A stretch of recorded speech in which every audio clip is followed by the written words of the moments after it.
ನಮಸ್ಕಾರ. ಇವತ್ತು ತಮ್ಮೆಲ್ಲರಿಗೂ ಒಂದು ವಿಷಯ ತಿಳಿಸುವುದೇನೆಂದ್ರೆ, ಕರ್ನಾಟಕ ರಾಜ್ಯದೊಳಗೆ ವಿರೋಧ ಪಕ್ಷ ಅನ್ನೋದು ಏನು ಐತೋ ಇಲ್ಲೋ ಅನ್ನೋದು ಇವತ್ತು ಯಕ್ಷ ಪ್ರಶ್ನೆಯಾಗಿ ಉಳಿಯಾಗತೈತಿ.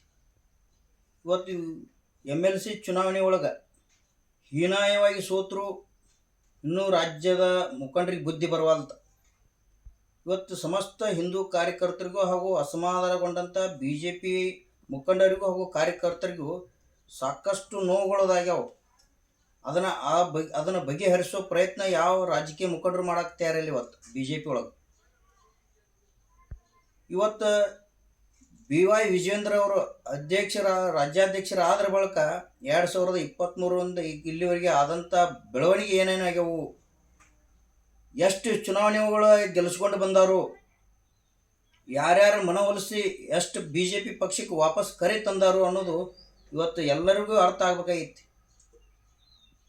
ಸುಮಾರು 2 ಸಲ ಉಪಚುನಾವಣೆಗಳು, ಹಾವೇರಿ, ಶಿಗ್ಗಾಂವಿ, ಅನೇಕ ಉಪಚುನಾವಣೆಗಳು, ಮೊದಲ ಹಂತ ಉಪಚುನಾವಣೆಗಳಿಗೂ ಹೀನಾಯವಾಗಿ BJP ಸೋಲನ್ನು ಕಂಡಿತ್ತು. ಲೋಕಸಭಾ ಚುನಾವಣೆ ಒಳಗೆ 25 ಸ್ಥಾನಗಳು ಇದ್ದದ್ದು ರಾಜ್ಯಾಧ್ಯಕ್ಷರಾದ ಬಳಿಕ ಇವತ್ತು 17 ಕುಸಿದು ಬಿಟ್ಟೈತಿ. ಇವತ್ತು ಮುಂದೆ ಈಗ ಉಪಚುನಾವಣೆ ದಾವಣಗೆರೆ ಮತ್ತು ಬಾಗಲಕೋಟೆ ಉಪಚುನಾವಣೆಗಳಿಗೂ ಹೀನಾಯವಾಗಿ ಸೋಲು ಕಂಡಿತ್ತು. ಇವತ್ತು ಇದಕ್ಕೆಲ್ಲ ಕಾರಣ ಏನು? ವಿರೋಧ ಪಕ್ಷ ಅನ್ನೋದು ಐತೋ ಇಲ್ಲೋ ಅನ್ನೋದು ಇವತ್ತು ಎಚ್ಚರಿಕೆ ತಿಳ್ಕೊಬೇಕಾಗಿತ್ತು. ಇವತ್ತು ಕಾಂಗ್ರೆಸ್ ಸರ್ಕಾರದ ಅವಾಂತರಗಳು ಸಾಕಷ್ಟು ಇದಾವೆ. ಪ್ರಶ್ನೆ ಮಾಡೋಕೆ ಒಬ್ಬ ಯಾವ ಗಂಡ ನಾಯಕನೂ ಇಲ್ಲ. ಒಂದು ಸ್ಟೇಟ್ಮೆಂಟ್ ಇಲ್ಲ. ಸ್ಟೇಟ್ಮೆಂಟ್ ಕೊಡೋವ್ರನ್ನ ಧೈರ್ಯವಾಗಿ ಖಂಡನೆ ಮಾಡುವಂಥವ್ರನ್ನ BJPಯಿಂದ ಹೊರಗಿಡ್ತೀರಿ. ಹೊಂದಾಣಿಕೆ ಮಾಡುವಂಥವ್ರನ್ನ ಅವ್ರಿಗೆ ಅಧಿಕಾರ ಕೊಟ್ಟು ಸಿಂಹಾಸನದ ಮೇಲೆ ಕುಣಿಸ್ತೀರಿ. ಇವತ್ತು ಕೇಂದ್ರದೊಳಗೆ BJPಯವರು ಏನು ಮಾಡಕತ್ತೀರಿ? ಅಮಿತ್ ಶಾ ಅವರು, JP ನಡ್ಡಾ ಸಾಹೇಬರು, ಮೋದಿಜಿಯವರು ಸಂಬಂಧಪಟ್ಟ ಇನ್ನೂ ರಾಷ್ಟ್ರೀಯ ಅಧ್ಯಕ್ಷರು, ನೀವು ಏನು ಮಾಡಕತ್ತೀರಿ ಅನ್ನೋದು ಸ್ವಲ್ಪ ಅರ್ಥ ಮಾಡ್ಕೋಬೇಕು. ಸಮರ್ಥ ಇದ್ದಂಥ ವ್ಯಕ್ತಿ ಕೈಯಾಗ ಅಧಿಕಾರ ಕೊಟ್ಟರೆ ಮಾತ್ರ ಇವತ್ತು BJP ಇಲ್ಲಿ ಹೂ ಅರಳಕ್ಕೆ ಸಾಧ್ಯ ಐತಿ. ಅಸಮರ್ಥರ ಕೈಯಾಗ ಅಧಿಕಾರ ಕೊಡ್ತೀರಿ, ಸಮರ್ಥ ಇದ್ದವ್ರನ್ನ ಹೊರಗಿಡ್ತೀರಿ, ಪಕ್ಷದಿಂದ ತೆಗೆದು ಹಾಕ್ತೀರಿ, ಸೈಲೆಂಟ್ ಮಾಡಿ ಮೂಲಿ ಕುಣಿಸ್ತೀರಿ. ಹಂಗತ್ತೇಳಿ ಈ ದಕ್ಷಿಣ ಭಾರತದೊಳಗೆ ಭದ್ರಕೋಟೆ ಆದಂಥ ಕರ್ನಾಟಕದೊಳಗೆ BJP ಇವತ್ತು ಯಾವ ಪರಿಸ್ಥಿತಿ ಬಂದಿರ್ತೈತಿ. 25 ಸ್ಥಾನಗಳಿಗೆ MP ಸ್ಥಾನಗಳು ಕೊಟ್ಟಂಥವ್ರು ಅತ್ಯಂತ ಕಡಿಮೆ ಹೀನಾಯವಾಗಿ ಸೋತು ಕಡಿಮೆ ಸಂಖ್ಯೆ ಬರ್ತೈತೆ ಅಂದ್ರೆ ಒಂದಾದ್ರೂ ಕನಿಷ್ಠ 25ರೇ ಗೆಲ್ಸ್ಕೊಂಬರ್ಬೇಕಲ್ಲ, ಹೆಚ್ಚು ಆಗೋದು ಬೇಡ. ಇದ್ದಂಥ ಸೀಟರೇ ಉಳಿಸ್ಕೋಬೇಕಾಗಿತ್ತು, ಅದೂ ಆಗಲಿಲ್ಲ. ಉಪಚುನಾವಣೆದಾಗ 3-4 ಕಡೆ ಉಪಚುನಾವಣೆ ಒಂದು ಕಡೆಯವ್ರಿಗೆ ಗೆಲ್ಲಬೇಕಲ್ಲ, ಅದೂ ಇಲ್ಲ. ಇವತ್ತು ಎಷ್ಟೋ ಜನ ಕಾರ್ಯಕರ್ತರು ಬೀದಿ ಪಾಲಾಗ್ಯಾರ, ಮನೆಯಲ್ಲಿ ಕೂತಾರ ಅಸಮಾಧಾನಗೊಂಡ. ಅಂಥವ್ರನ್ನ ಮನವೊಲಿಸಿ ವಾಪಸ್ ಕರೆ ತರಬೇಕು, ಪಕ್ಷವನ್ನು ಸಂಘಟನೆ ಮಾಡಬೇಕು ಅನ್ನೋದು ನಿಮ್ಮ ಕಡೆ ಎಳ್ಳಷ್ಟು ಇಲ್ಲ. ಇವತ್ತು ಅಧಿಕಾರ ಅನ್ನೋದು ಮದದೊಳಗೆ ಹೊಂದಾಣಿಕೆ ಅನ್ನೋ ರಾಜಕಾರಣ ಮಾಡ್ಕೊಂಡು ಇವತ್ತು ನೀವು ಅಧಿಕಾರ ಮಾಡಕತ್ತೀರಿ. ಇಂಥವ್ರಿಗೆ ನೀವು ಅಧಿಕಾರ ಕೊಟ್ಟು ಇವತ್ತು BJP ಅವನತಿಗೆ ಕಾರಣ ಆಗತ್ತೀರಿ. ಇವತ್ತು ಸನ್ಮಾನ್ಯ ಈಶ್ವರಪ್ಪ ಸಾಹೇಬ್ರ ಇಡೀ ಕುರುಬ ಸಮಾಜ ಅವ್ರಿಗೆ ಬೆನ್ನಿಗೆ ನಿಂತಿರುವಂಥ ಸಮಾಜ ಯುದ್ಧದೊಳಗೆ ನೀವು ಅವ್ರನ್ನ ಸಮರ್ಥವಾಗಿ ಸರಿಯಾದ ರೀತಿಯೊಳಗೆ ಸ್ಥಾನಮಾನ ಕೊಟ್ಟು ಅವ್ರನ್ನ ನಡೆಸ್ಕೊಳ್ಳಿಲ್ಲ. ಇವತ್ತು ಅವ್ರನ್ನೂ ಪ್ರಶ್ನೆ ಮಾಡಿದಕ್ಕೆ BJPಯಿಂದ ಹೊರಗಟ್ಟಿದ್ರಿ. ಇವತ್ತು ಇಡೀ ಕಾಂಗ್ರೆಸ್ದ ವ್ಯವಸ್ಥೆಯನ್ನು ಗಂಡೆದೆಯಿಂದ ವಿಧಾನಸೌಧ ಗುಡಿಗೆ ಹೊಡೆದಂಥ ಸಿಡಿಲು ಹೊಡೆದಂಗೆ ಮಾತಾಡಿರ್ತಕ್ಕಂಥ ಯತ್ನಾಳಗೌಡ್ರನ್ನ ಸಮಸ್ತ ಲಕ್ಷಾಂತರ ಹಿಂದೂ ಕಾರ್ಯಕರ್ತರು ಅವ್ರ ಜೊತೆಗೆ ಇರುವಂಥ ಕಾರ್ಯಕರ್ತರ ಒಗ್ಗಟ್ಟನ್ನು ಒಡೆದು ಇವತ್ತು ಯತ್ನಾಳಗೌಡ್ರನ್ನ ಹೊರಗಿಡ್ತೀರಿ. ಹಿಂಗಾದ್ರೆ 2028ರಾಗ ನೀವು ಯಾವ ರೀತಿ ಅಧಿಕಾರಕ್ಕೆ ಬರ್ತೀರಿ? ಇವತ್ತು ಅಕಸ್ಮಾತ್ ಈಶ್ವರಪ್ಪ ಸಾಹೇಬರು ಮತ್ತು ಯತ್ನಾಳಗೌಡರು, ಅನಂತಕುಮಾರ್ ಹೆಗಡೆ ಅವರನ್ನ, ಇನ್ನೂ ಕೆಲವೊಂದಿಷ್ಟು ಪ್ರಮುಖರನ್ನ ಅವ್ರಿಗೆ ಸೂಕ್ತ ಸ್ಥಾನಮಾನಗಳು ಕೊಟ್ಟ ಅಕಸ್ಮಾತ್ BJP ತಗೋದೇ ಇದ್ದರೆ ನಿಮ್ಮದು 65 ಇದ್ದಿದ್ದ ಸ್ಥಾನಗಳು 35ಕ್ಕೆ ಬರ್ತಾವೆ ಅಂತೇಳಿ ನಾವು ಎಚ್ಚರಿಕೆ ಕೊಡ್ತೀವಿ. ಇವತ್ತು ಬಹಿರಂಗವಾಗಿ ಹೇಳ್ತಾರೆ, MLC ಚುನಾವಣೆ ಒಳಗೆ ಬಹಿರಂಗವಾಗಿ ಹೇಳ್ತಾರೆ. ಇವತ್ತು ಬಿ ಜೆ ಪಿಯಿಂದ ಆಯ್ಕೆ ಆದಂಥ ಶಾಸಕರು ನಿಮ್ಮ ಬಲಗೈ ಬಂಟರು ಬಹಿರಂಗವಾಗಿ ಹೇಳಿಕೆ ಕೊಡ್ತಾರೆ. ಏನಪ್ಪ ಅಂದ್ರೆ ನಾವು ಅಭಿಮಾನದಿಂದ ಕಾಂಗ್ರೆಸ್ಗೆ ಮತ ಹಾಕಿನಿ ಅಂತೇಳಿ. ಎಷ್ಟು ಜನ ಕಾಂಗ್ರೆಸ್ ಮತ ಹಾಕ್ಯಾರ? ಇವತ್ತು ಅದನ್ನ ಯಾರು ಹಾಕ್ಯಾರ ಅವ್ರನ್ನ ಪಕ್ಷದಿಂದ ತೆಗೆದು ಹಾಕೋ ನಿಮ್ಮ ಕಡೆ ಶಕ್ತಿ ಇಲ್ಲ. ಯಾರು ಹಾಕ್ಯಾರ ಅನ್ನೋದು ನಿಮ್ಗೆ ಗೊತ್ತೈತಿ. ಆದರೂ ಅವ್ರನ್ನ ಬಹಿರಂಗವಾಗಿ ಅವ್ರನ್ನ ಉಚ್ಚಾಟನೆ ಮಾಡೋ ಶಕ್ತಿ ನಿಮಗಿಲ್ಲ.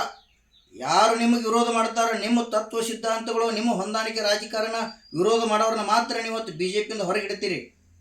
ಇವತ್ತು ರಾಜ್ಯದಾಗೂ ಆಗಾಕತ್ತಿದಾದ, ಕೇಂದ್ರದಾಗೂ ಆಗಾಕತ್ತಿದಾದ, ಹಳ್ಳಿ ತಾಲೂಕು ಮಟ್ಟದೊಳಗೂ ಕ್ಷೇತ್ರ ಮಟ್ಟದೊಳಗೆ ಆಗಾಕತ್ತಿದ್ದೂ ಇದೇ ಪರಿಸ್ಥಿತಿ. ಹಿಂಗಾದ್ರೆ BJP ಯಾವತ್ತೂ ಅಧಿಕಾರಕ್ಕೆ ಬರೋಂಗಿಲ್ಲ. ಇಡೀ ಭಾರತದೊಳಗೆ BJP ಭದ್ರಕೋಟೆ ಅನ್ನುವಂಥ ಎಲ್ಲ ಕಡೆ ಹೂ ಹರಳಾಕತ್ತೈತಿ. ಇನ್ನು ಬರ್ತಾ ಅದು ಕ್ಷೀಣಿಸ್ಕೊತ ಹೋಗ್ತೈತಿ ಅನ್ನುವಂಥದ್ದು ನಿಮಗೆ ಎಚ್ಚರಿಕೆ ಸಂದೇಶ ಇದೆ. ಇವತ್ತು ಲಕ್ಷಾಂತರ ಕಾರ್ಯಕರ್ತರು ಬೀದಿ ಪಾಲಾಗ್ತಿದ್ದು ನಿಮ್ಮಂಥ ನಿರ್ಲಜ್ಜ ರಾಜಕಾರಣಿಗಳಿಂದನ. ಇವತ್ತು ರಾಜ್ಯದೊಳಗೆ ಬಿಡದಿ ಟೌನ್ಶಿಪ್ ಅಂತೇಳಿ ರೈತರನ್ನ ಮಾರಣ ಹೋಮ ನಡೆದೈತೆ. ಅಲ್ಲಿ ರೈತರ ಜಮೀನುಗಳು ಸಾವಿರಾರು ಲಕ್ಷಾಂತರ ಇವತ್ತು ತೆಂಗಿನ ಮರಗಳು ಫಲವತ್ತಾದ ಭೂಮಿಯನ್ನು ಇವತ್ತು ಬೇರೆ ಯೋಜನೆಗಳಿಗೆ ಬಳಸುವಾಗತ್ತಾರ. ರೈತರನ್ನು ಬೀದಿ ಪಾಲು ಮಾಡಕತ್ತಾರೋ ಅಂಥದಕ್ಕೂ ನೀವು ಧ್ವನಿ ಎತ್ತಾಗ್ತಾರಿಲ್ಲ. ಇವತ್ತು ಅದನ್ನು ಸಮರ್ಥವಾಗಿ ಹೋಗಿ ಅದೇ ಕ್ಷೇತ್ರಕ್ಕೆ ಹೋಗಿ ಪ್ರತಿ ರೈತರಿಗೆ ಭೇಟಿಯಾಗಿ ಯತ್ನಾಳಗೌಡರು ಸಾಹೇಬರು ಅದನ್ನೆಲ್ಲ ಖಂಡನೆ ಮಾಡಿದ್ರು. ಇಡೀ ರಾಜ್ಯದ ಮುಖ್ಯಮಂತ್ರಿಗೆ ಎಚ್ಚರಿಕೆ ಕೊಟ್ಟರು. ಆದರೆ ಒಬ್ಬ ರಾಜಕಾರಣಿ BJP ಒಳಗಿದ್ದಂಥ ಶಾಸಕರು, ಅದೇ ಕ್ಷೇತ್ರದೊಳಗೆ ಆಯ್ಕೆ ಆದಂಥ ಅನೇಕ ಶಾಸಕರು ಒಂದು ಮಾತು ಧ್ವನಿ ಎತ್ತಾಗ್ತಾರಿಲ್ಲ.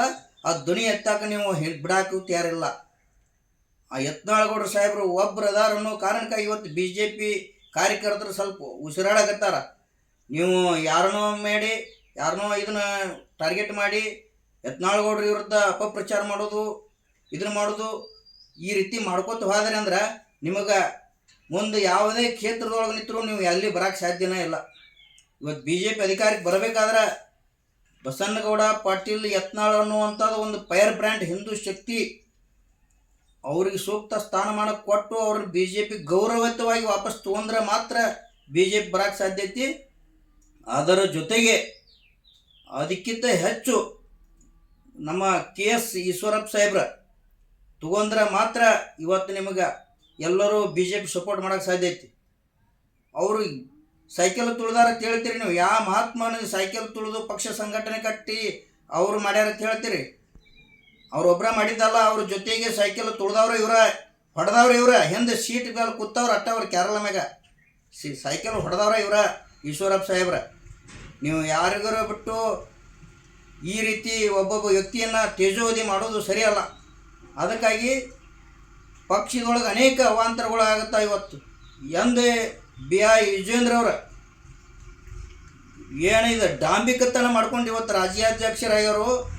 ಅಪ್ಪನ ಶ್ರಮದ ಮೇಲೆ ರಾಜ್ಯಾಧ್ಯಕ್ಷರಾಗ್ಯಾರು. ಕಾರ್ಯಕರ್ತರ ಒಪ್ಪಿಗೆ ಅಲ್ಲದ ಒಂದು ಹೊಂದಾಣಿಕೆ ರಾಜಕಾರಣದ ಮೇಲೆ ಇವತ್ತು ರಾಜ್ಯಾಧ್ಯಕ್ಷರಾಗ್ಯಾರು. ಅವ್ರನ್ನ ತಕ್ಷಣ ಅಧ್ಯಕ್ಷ ಸ್ಥಾನದಿಂದ ಇಳಿಸಬೇಕು ಕೇಂದ್ರದವ್ರು. ಇಳಿಸಲಿಲ್ಲ ಅಂದ್ರೆ ಸಂಪೂರ್ಣ BJP ಅವನತಿ ಹಾದಿ ಹಿಡಿದೈತಿ. ಇದು ಎಚ್ಚರಿಕೆ ಸಂದೇಶ ಕೊಡಾಕತ್ತೀವಿ. ನಾವೊಬ್ಬ ಸಾಮಾನ್ಯ ಕಾರ್ಯಕರ್ತನಾಗಿ, ಹಿಂದೂ ಕಾರ್ಯಕರ್ತನಾಗಿ ಎಚ್ಚರಿಕೆ ಕೊಡಾಕತ್ತೀವಿ. ನೀವು ಮುಂದೊಂದು ದಿನ ಏನಾದರೂ ಕರ್ನಾಟಕದೊಳಗೆ ಅಧಿಕಾರ ಹಿಡಿಬೇಕಂತಿದ್ರೆ ದಯಮಾಡಿ BY ವಿಜೇಂದ್ರ ಅವ್ರನ್ನ ತಕ್ಷಣ ಅಧ್ಯಕ್ಷ ಸ್ಥಾನದಿಂದ ಇಳಿಸಬೇಕು.